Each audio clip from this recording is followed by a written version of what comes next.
Hey you guys, it's Peter, and welcome to my channel, Peterisms, where I tell stories of my life and just little things that I've learned as I've grown into the person that I am today. And it is currently 7:20 p.m.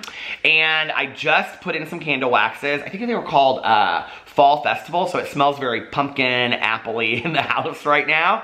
And I thought I would make one more video. I got here's all my meditation books ready for the day. Here they all are. And I was like, I think I'll do one more video before my husband comes home and we're just gonna kind of relax and enjoy the evening. So anyway, I don't know which, I haven't read any of these today, so I'm just gonna randomly pick some book that, okay, the Meditations for Living in Balance. I have no idea, let's see if the universe is speaking to us today, okay? October 21st. Where is it at? October 21st, 19th. Okay, October 21st, enthusiasm.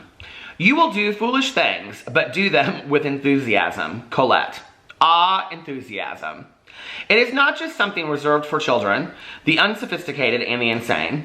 Enthusiasm is a normal human response to the joy, excitement, and surprises of life. Why not feel it? Enthusiasm is a balancer. It sparks life and then renews it when it fades. Enthusiasm gets the juices flowing. It turns the ordinary into the extraordinary and opens the door for more and more extraordinaries. Enthusiasm is infectious. We can be hanging around like a bunch of old couch potatoes, and one enthusiastic person can get us moving. It's good to get the juices flowing. Where in the world do we get the impression that enthusiasm is uncool? Where do we get the idea that we are too old for it? Where do we get the notion that enthusiastic people are trying to manipulate us or are unreal? Forget it. Get over it. Each of us still has large wells of enthusiasm within us, though they may be buried deep and hidden well. Dig a little. Nurture those things that feed your enthusiasm. You know, I'm a person that at times can have silly, you know, and be silly and be enthusiastic. And I think sometimes, like, people don't really know what to do with it. But it's actually taken me a while to get to that point, you know? I was a kid that grew up scared of my own shadow. I was, you know, I always did the uncool thing. You know what I mean? Like, I was just never cool. And, although in high school, you couldn't tell me I wasn't cool. I thought I was cool, you know.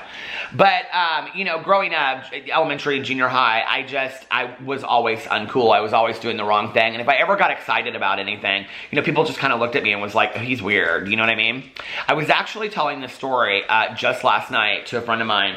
And, I worked with this woman for a while, and it was interesting because I always looked up to her even though we were the same age. She always seemed to just have like all of her stuff together, and she just was very, you know, refined and all this kind of stuff. And when I look back on who she really was as a person, I look at somebody that was really afraid to, you know, draw outside the lines.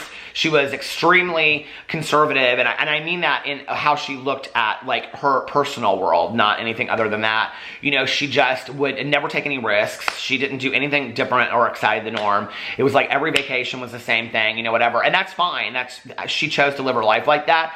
But it's interesting that I looked up to her so much, being that is nothing about who I am whatsoever. In fact, I feel that my soul sings very loud and is very colorful and bright. And often I feel like I am dimmed by that color and that loudness because of how I feel that other people perceive me. And I've allowed that to happen in my life, where I've allowed other people what they think of me to affect me. And you know, it took me a long time. I know they're saying that what other people think of me is none of my business. You know, it's a recovery statement. Although I think RuPaul has kind of made it her own at this point. But, you know, for me, it's about being, you know, the most authentic and the most genuine that I can possibly be. Not for anybody else, but to myself, you know? Like, we talk about authenticity and being genuine and things like that. But the sad statement to that is, if you are not being authentic and you are not being genuine to your soul, okay, you're the one that loses. I'm the one that loses because I'm not. And you're cheating people out of the real experience of really getting to know who you are, you know? So anyway, I was thinking about this woman the other night. I was telling this story because she was somebody that I always looked up to for a long time, you know? And if, you know, let's say if I normally would be like at a volume 9 or 10, whenever I was around her, I always tuned it down to like a 4 or a 5, you know, because I was afraid of what she would think of me. And we were both in grad school at the same time. And one Sunday, it was like a Saturday or a Sunday, we like were both at the same restaurant. Incidentally, Cafe Patachou, which is where my husband and I go to now, but it was a different Cafe Patachou. It was one in Broad Ripple, Indianapolis. And I came in and I was with some friends and she was there. I mean, this is somebody that I worked very, very closely with every single day, you know? And at this point, we had been working together for like 5 years, you know? Every single day. Okay, Christmas parties, weekend parties. I mean, I knew this woman. We talked on the phone outside of work. Anyway, so I see her and she's across, let's just say her name is Judy Smith, because that's what she is. Right, and I see her and she's like 4 tables away, right? And she's like probably with her study group or something, because I didn't know these people, but anyway, it looked like she was like her study group or whatever. But the place is packed and it's very loud. And I looked over at her and I went, Judy, hey, how are you doing? She went, hold it down. And I was like, did she just like shun me like a child? Like, did she just quiet me down like a child? You know, and I remember feeling so ashamed and so embarrassed, because I was like, oh my God, hey Judy, how are you? Like, I was so excited to see her. I was so enthusiastic. I was excited, okay? I was feeling love and compassion and joy in my heart to see her, right? And she put it down, like, be quiet, be quiet. Well, I've had a lot of that in my life, not from my family. You know, that was my mom too. My mom would be like, hey, what's going on? She'd be like dancing in the kitchen and stuff. And if I ever said, oh, come on, mother, not tonight, whatever, she'd be like, you don't want your old mom to have fun. She would say that, right? Now I get it, you know? Dance as fast as you can dance. Sing as loud as you can sing. Wear as colorful clothes as you want to wear, because it just doesn't matter. It just does not matter. Dance to the tune of your own soul, because if we are compromising ourselves for other people, listen, you're all you've got, you know? Like, I think Janis Joplin, what was the quote by Janis Joplin that she said? Never compromise yourself. You're all you've got, you know? And it's the truth. It's absolutely 100% the truth. But I've allowed my light to be dimmed by other people in my life, because I'm worried by what they think or whatever, you know? And one of the things that I really admire about my husband is he will never, like, he doesn't ever... who he is who he is, you know? And if you've ever watched a video of us together, like, my husband has a very raw sense of humor. And, you know, he's like, if I'm going to be in a video with you, like, I'm not going to, like, stop that sense of humor. And so he'll say something, and it'll be very kind of like, you know, whatever. And I'm like, oh my God, Alex, you know? And, like, I wouldn't care. If it was just he and I would think it was funny. But, like, I'm like, oh my God, people are watching this. And people actually really like that sense of humor of his, you know?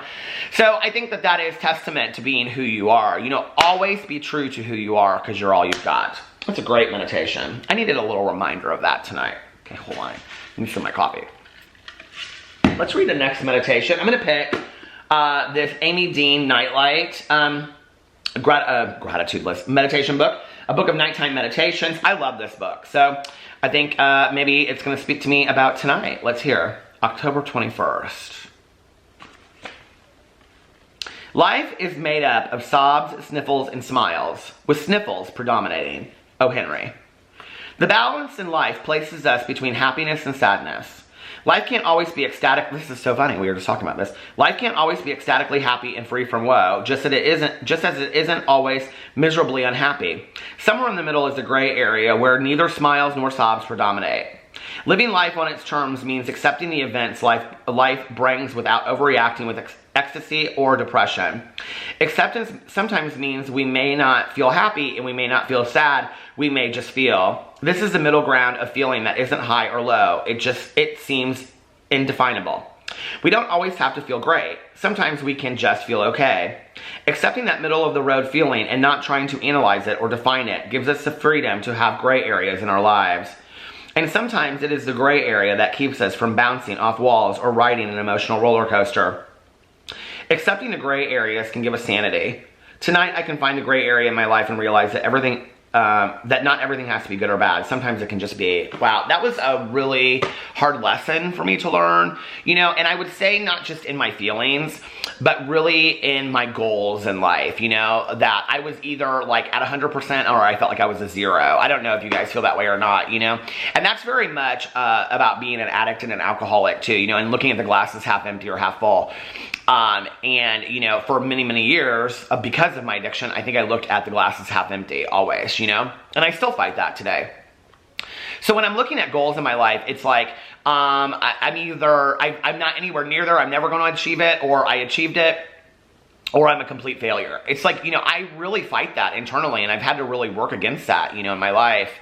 I think it's hard. You know, I think it's also hard with feelings when we realize, like, this is one of the things I talked about on my vlog, and it was funny because I did it for a couple days because I wanted to remind myself, you know, my vlog is so cathartic for me.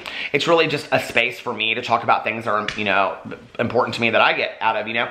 But I said on there that, like, we don't often acknowledge just being content, you know, that it's like if I wake up and I'm like, oh my God, I'm so happy today. I'm so happy today. This is a great day. I'm so happy, right? But that if there are days that I'm really sad, I'm just like, I'm so sad today. I'm really struggling today. But those days that we wake up that are just okay, like we don't really acknowledge those days very often, right? Like if just being content.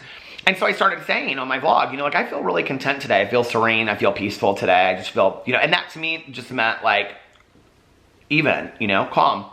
And I got this comment on there, like after the third or fourth day, and somebody was like, yeah, we get it. You're content, you're peaceful, and you're serene. You don't have to say it in every video. I was like, are you bitter? Like, seriously?